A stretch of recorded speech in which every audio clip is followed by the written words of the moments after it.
ইলেকট্রিকের কাজ সহজ নয় বন্ধুরা। দেখো, এক বাড়িতে কাজে এসেছি, এখানে দেখো লাইন উল্টো আছে। আমি বুঝতে পারছি এই বোর্ডটা, এখানে ফ্যানটা চলছে, এখানে আমার কাছে একটা কন্টাক্টলেস টেস্টার রয়েছে।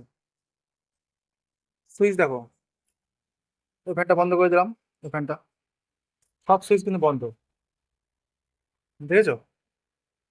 তাহলে দেখো, পুরো তারায় লাইন রয়েছে।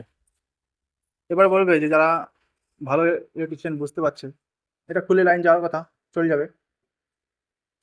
লাইন গেল। এবার দেখো, এখানে ফেজ আছে, শো করছে না, শো করছে, দেখো, ও দেখো হালকা, এটা নিউট্রাল। এবার দেখো, হচ্ছে কিছু না, এখানে দেখো লাইন কিন্তু উল্টো আছে। এখানে যদি আমি ফ্যানের ফ্যানের কাজটা করতে চাই, লাইনটা লাগাতে চাই, তাহলে কিন্তু আমার নিঘাত শর্ট লাগবে। তাই বন্ধুরা বলছি, কারেন্টের কাজ সহজ নয়।